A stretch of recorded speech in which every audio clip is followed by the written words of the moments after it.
Et yo les gens, c'est les gens, on se retrouve pour pour la double review cette semaine de l'épisode 63 et l'épisode 64 de Sun et Moon. Alors il n'y a pas eu de review la semaine dernière, tout simplement parce que je n'ai pas eu le temps de la faire.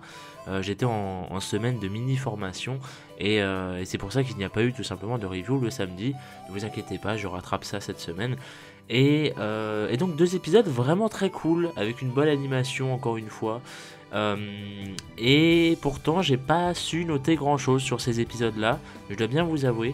C'est à dire que le 63 je l'ai pas revu avant de tourner cette review, et là je viens de voir le 64 juste avant. Et ce sont 2 épisodes vraiment sympathiques. Et puis bah voilà, on va en parler très brièvement, très vite fait, de ce que j'ai pensé, tout ça et tout. Donc l'épisode 63, comme quelqu'un dans les commentaires, je ne sais plus, m'avait dit, eh bien cette personne avait raison, mais cette personne m'avait dit oui, que ça allait sûrement être l'évolution du Flamme Yahoo de Sacha, et cette personne a eu raison, donc bravo à toi. En effet, le Flamme Yahoo de Sacha a évolué du coup en Matoufeu, en français je crois que c'est ça, Nyahito en japonais, et du coup j'étais un peu surpris, et en même temps c'est vrai que c'était prévisible, donc voilà, donc je sais pas trop quoi dire d'autre. Si ce n'est que l'épisode était très cool, il y avait une bonne animation, il y avait le truc, il y avait tout le plot avec Royal Mask, avec Forb et tout, qui était très bien fait, c'était très sympathique. Il y a même Sacha qui était là en mode ouais Pimpronel, est-ce que tu connais Royal Mask et tout, tu l'aimes bien, etc. et tout. Et donc Pimpronel qui bien évidemment joue le jeu en disant bah oui, moi je l'aime le Royal Mask, hein. Et forcément tu vois, c'est des espèces de petits clins d'œil comme ça et tout qui sont très marrants. Et donc l'évolution de Flamme Yahoo qui est très classe, justement en affrontant comment dire, putain c'est quoi déjà son nom en français, Flamme Yahoo Matoufeu, et je ne sais plus, c'est Gao Gaen en japonais, et j'arrive pas à me suivre. Fais l'inferno, voilà, fais l'inferno, pardon, ou fais l'inferno, je sais pas comment on dit, je crois que c'est fais l'inferno.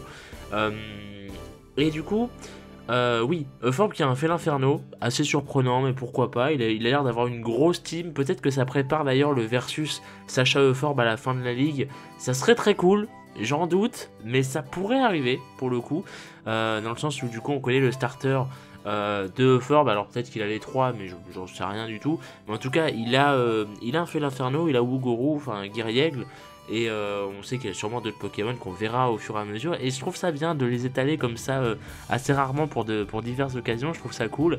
Et bah voilà. Et puis que dire d'autre, que c'était très cool, oui. En général, oui, l'épisode était cool. Le fait que justement ce soit Euphorb qui, entre guillemets, fait évoluer Flamme Yahoo, c'est quelque chose d'assez stylé. Également, même si, bon, Sacha, évidemment, ne s'en est pas rendu compte. Mais j'ai trouvé ça vraiment pas mal dans, comment dire, un peu dans le développement, parce que, enfin, je sais pas, je trouve que ça fait en sorte que Euphorb vraiment apporte quelque chose à Sacha, plus qu'une maison, plus que de simples connaissances et tout. Il y a vraiment un truc qui va se passer avec Royal Mask, il va sûrement revenir d'ailleurs et tout, donc ça risque d'être très sympathique. J'espère qu'il reviendra, en tout cas pour certains épisodes, ça pourrait être très sympa pour l'intrigue, entre grosses guillemets, ou pour même du développement d'autres Pokémon, pourquoi pas, on verra.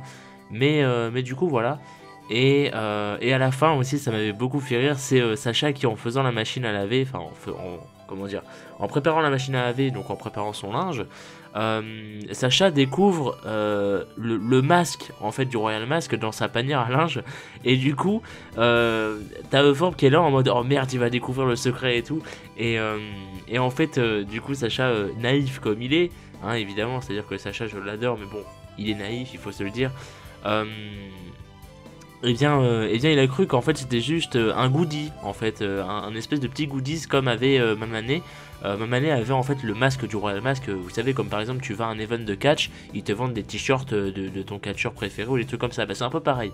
Là ils te vendent le masque de Royal Mask, et donc Mamane avait le sien, et donc du coup Forb a fait genre ouais moi aussi j'ai un masque, je l'ai acheté et tout, je suis un grand fan, et, et c'était vraiment marrant. Et donc voilà, c'est tout ce que j'ai à dire pour cet épisode là, c'était vraiment cool, c'était sympathique, et puis voilà. Et donc on va passer tout de suite à l'épisode 64, un épisode qui m'a beaucoup intéressé, et j'ai beaucoup aimé l'espèce de, comment dire, l'épisode n'était pas fou, clairement, je m'attendais à mieux, je m'attendais à mieux, non, je m'attendais pas à mieux, mais j'aurais aimé qu'il se passe, plus de choses entre guillemets, mais c'est un épisode où il y a des Quatermack et c'est mon main de la 7G. J'adore ce Pokémon, son design, son idée, je sais pas, je l'adore. J'adore ce Pokémon, c'est un espèce de gros coup de cœur de la 7G, je sais pas pourquoi, mais c'est comme ça, c'est paf, comme ça, tu vois la liste des Pokémon de la 7G, et bah mes yeux ont flashé sur lui. Voilà, tout simplement, c'est comme ça ne s'explique pas, et j'adore ce Pokémon. Et donc, on a deux groupes de Quatermack dans l'épisode. On a le groupe avec les marques vertes, donc ceux de base hein, qu'on connaît tous, même des jeux vidéo et tout, c'est le même motif et tout, qui viennent de Mêlée Mêlée. Et on a d'autres Quatermack qui, eux, ont des marques rouges à la place des marques vertes. Et ce sont des Pokémon qui viennent d'Akala, de l'île d'Akala. Et j'ai bien aimé cette espèce de truc là parce qu'en fait il y a un conflit du coup entre les deux groupes de Quatermack et j'ai trouvé ça stylé. Et bah voilà, tout simplement, c'est tout ce que j'ai noté parce que en gros l'épisode se tourne sur ça et Sacha qui va assister en fait à la défaite du groupe des Verts. Et en fait si vous voulez, à chaque fois le groupe des Verts contre les Rouges font un espèce de match de rugby avec leurs fameux fruits qu'on les voit hein, dans les jeux, ils ont leurs fruits etc et tout. Et bien en fait ils font un match de rugby avec ça et celui qui gagne et bien devient le boss des Quatermack, d'accord. Et en fait là en faisant un match en pleine ville, ce sont les rouges qui ont gagné. Et les rouges en fait sont méchants et tout, voilà, alors que les verts sont très gentils, très dociles et tout. Donc le but de l'épisode va être de refaire gagner les gentils. Et donc pour ça Sacha va bien évidemment s'y mettre. Et il va même se transformer en Quatermack, entre gros guillemets si on peut dire ça comme ça. C'était assez marrant, surtout c'était très marrant d'imaginer Rika derrière son micro en train de gueuler comme un singe, littéralement. Et bah voilà, c'était cool, c'était sympathique. Je m'attendais à plus de choses, comme je le disais, je m'attendais à un épisode un peu mieux. Enfin, pas forcément mieux parce que l'épisode était très bien. En soi, les Quatermack sont très mignons. Je sais pas, ça fait un plaisir de voir un épisode sur beaucoup et pas que sur un seul, tu vois, mais vraiment toute une tribu. C'est très cool. Il y a un développement de Pokémon qui est très bien fait. Et voilà, mais je sais pas, je me serais attendu à plus de choses, peut-être. Pas forcément une capture de la part de Sacha, mais je sais pas, un petit truc en plus. J'aurais préféré que ça dure un peu plus longtemps, qu'il se passe peut-être plus de choses, plus de relations en fait avec un Quatermack en particulier. Peut-être que c'est ça, parce que Sacha du coup est devenu allié avec tous en fait, et pas juste avec entre guillemets le héros de la bande, on va dire. Et je sais pas, j'aurais préféré ça un peu comme parce que je dis ça parce que j'ai revu l'épisode il y a pas longtemps, comme Lampignon dans l'épisode 29 de Sun et Moon, où vous savez on avait tout un groupe de Spododo et qui ont ensuite évolué en Lampignon. Et bien là on avait un Lampignon qui était comment dire, qui était celui que Sacha avait aidé justement, tu vois. Donc il y avait une relation entre tout le groupe. Enfin, on voyait tout le groupe et en même temps on en voyait un qui était vraiment développé avec Sacha entre gros guillemets, et c'était très cool. Et là j'aurais peut-être aimé ça un peu plus, et ça s'est pas fait, c'est dommage, mais bon voilà, tant pis. Et je vous avoue que j'aurais bien aimé quand même que Sacha en capture un pour l'avoir, parce que j'adore ce Poké, tu vois, donc c'est normal. Mais voilà, sinon c'est tout ce que j'ai à dire. L'épisode était cool, et puis voilà, on va s'arrêter là.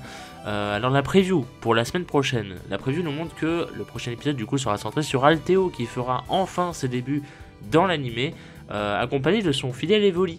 Et oui, qui n'avait pas dans les jeux, hein, donc je sais pas pourquoi je dis son fidèle, mais voilà, on sait que Althéo c'est le maître des types normaux, et donc il aura un Evoli. Et on a aussi droit, enfin dans la preview en tout cas, on a droit à voir, enfin on a le droit de voir plutôt, je sais pas si ça se dit en fait, mais bon, vous m'avez compris. On peut apercevoir plutôt, on va dire ça comme ça, le Z-Move spécial des évolutions, oui. Donc d'Evoli et de ses évolutions, tout simplement, pour ceux qui n'auraient pas compris. Et voilà, donc ça risque d'être assez sympathique. De voir, tout simplement juste pour montrer leur Z-Move, hein. C'est histoire de dire regardez, on existe, on a un truc spécial. Et on sait que la Team Skull aussi sera présente dans l'épisode, et voilà, ça risque d'être cool. Enfin le retour de la Team Skull, ça fait longtemps. Peut-être que ça va teaser Guzma, parce qu'on sait qu'en plus Althéo a un espèce de lien avec Guzma dans les jeux, donc voilà, on espère que Guzma va pas tarder à arriver, surtout que là on va arriver dans l'arc des Ultra Chimères. Peut-être que ça se fera après l'arc des Ultra Chimères, peut-être que ça sera pendant, je ne sais pas. Mais j'ai envie de voir Guzma, j'adore ce perso. Et je pense que vous aussi, tout le monde aime Guzma et c'est normal. Et donc voilà. Donc merci à vous d'avoir regardé. Encore une fois, désolé pour le retard qui fait que du coup j'ai dû faire 2 reviews cette semaine et j'en ai pas fait la semaine dernière.